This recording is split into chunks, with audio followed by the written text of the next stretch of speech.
Bonjour à toutes, bonjour à tous, bienvenue dans cette nouvelle vidéo actualité, troisième vidéo donc lors de ce mercato estival pour aborder tous les sujets autour de l'AS Saint-Etienne. Avant de commencer la vidéo, n'oubliez pas de vous abonner si vous ne l'êtes pas encore. Voilà, c'est le plus grand soutien pour moi, c'est tout ce que je vous demande. Un like si la vidéo vous a plu et également vous abonner et activer la cloche de notification pour ne rien rater. Alors nous on va commencer ces différentes actualités. Comme d'habitude on va un peu passer du coq à l'âne, mais j'essaie un peu de trier par rapport aux arrivées, au départ et aux autres actus. Pour commencer, déjà une très bonne nouvelle annoncée par Peuple Vert, donc c'est l'arrivée de Tchèque Fall dans le groupe pro de Saint-Etienne.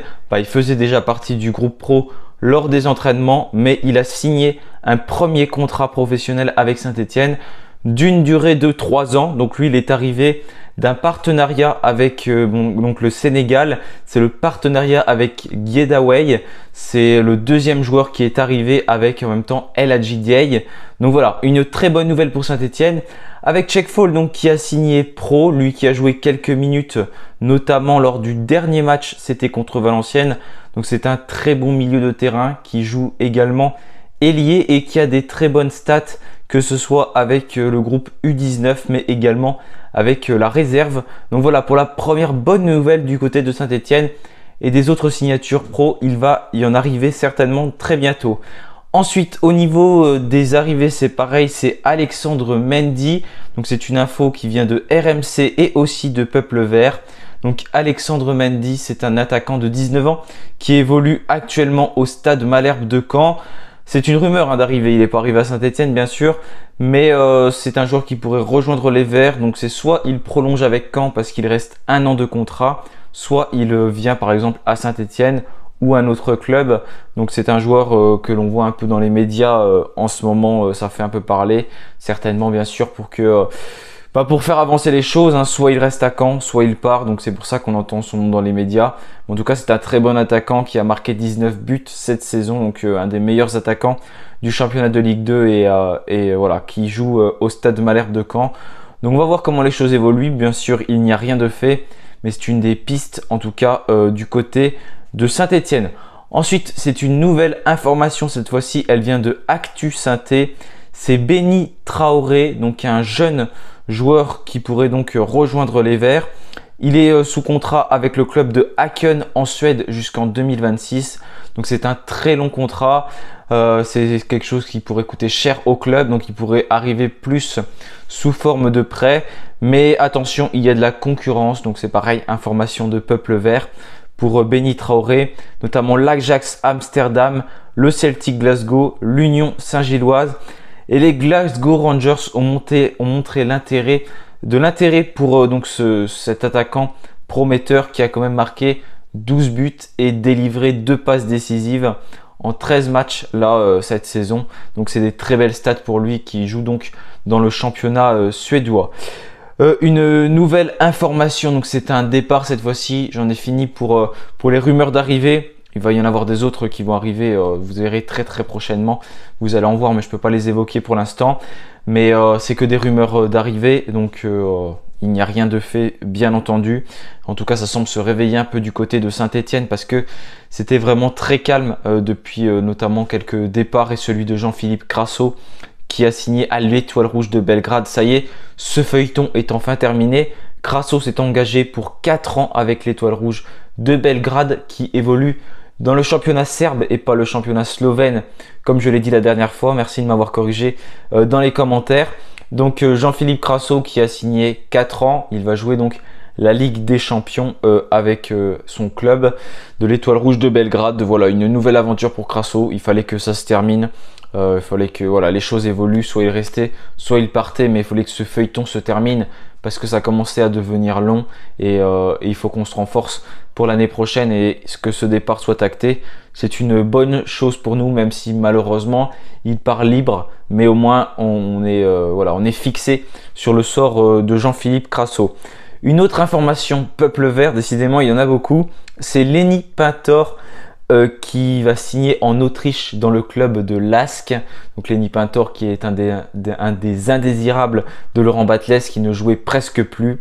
Ça y est, ça n'a pas encore été annoncé officiellement, mais Lenny Pintor va s'engager en Autriche, tout comme par exemple Kader Bomba qui est parti et qui va quitter les Verts. Donc il va falloir trouver un ailier pour combler ses départs. Celui de Pintor est bien moins grave, j'ai envie de dire, que celui de Kader Bamba.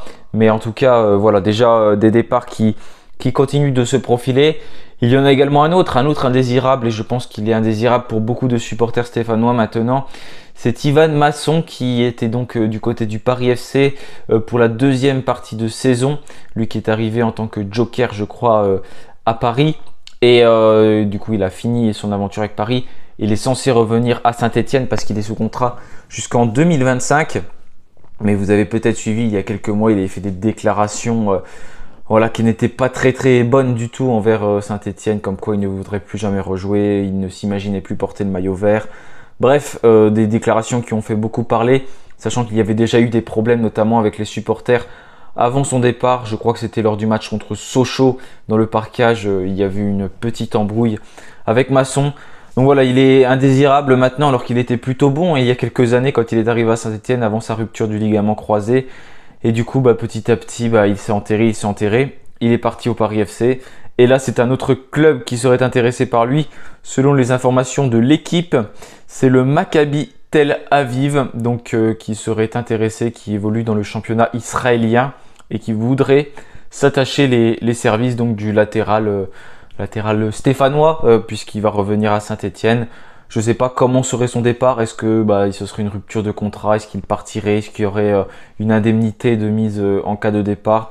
On n'en a pas appris plus, mais en tout cas, ce club serait intéressé par Masson.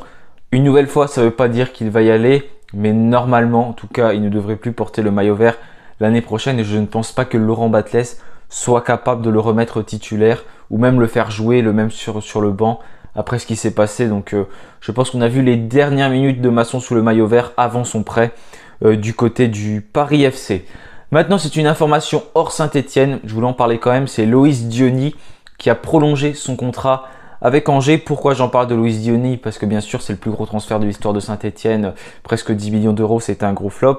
Mais il n'y a pas que ça, puisqu'il va rejouer contre Saint-Etienne, du coup, vu que Angers est descendu en Ligue 2. Finalement, le club d'Angers n'a pas réussi à se maintenir. C'était très difficile pour eux cette saison, ils n'ont pas eu beaucoup de points, ça a été vraiment compliqué, une des pires défenses du championnat. Et d'ailleurs, il y a d'autres joueurs anciens stéphanois qui sont descendus avec Sada Thioub et Paul Bernardoni. Mais là, du coup, du côté d'Angers, Loïs Diony va peut-être pouvoir raffronter Saint-Etienne cette saison. Lui qui est arrivé donc en transfert de Dijon pour rejoindre Saint-Etienne, qui avait été prêté à Bristol City en Angleterre avant donc de revenir à Saint-Etienne et de partir du côté d'Angers. C'était compliqué pour lui cette saison avec une rupture du ligament croisé aussi, mais il revenait notamment en fin de saison. Donc voilà, on pourrait le revoir affronter Saint-Etienne l'année prochaine s'il joue, bien sûr, s'il est titulaire avec Angers.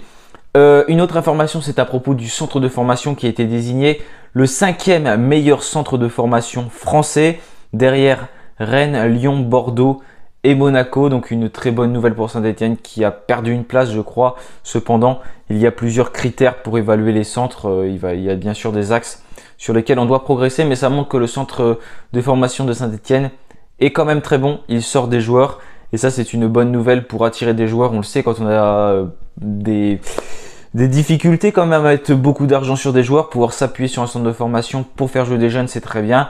Et ensuite les revendre, même si malheureusement les reventes arrivent trop tôt, je pense. On se souvient de Saliba, Fofana, également Lucas Gourna dernièrement, qui est parti tôt de Saint-Etienne. Et c'est dommage parce que dès que des clubs commencent à mettre plus de 10 millions, c'est difficile de refuser ces montants-là. En tout cas, ça montre quand même qu'il y a un bon centre de formation et que ça continue de se maintenir malgré le fait que la Saint-Etienne soit en Ligue 2 aujourd'hui. Et on voit d'ailleurs que ça fonctionne très bien pour Bordeaux, qui est 3e centre de formation français. Maintenant, si on parle plus des sélections nationales et de l'Euro Espoir, la dernière fois, je vous avais dit que Nielsen Nkounkou affronterait l'Italie avec la France. Donc c'est un match qu'il...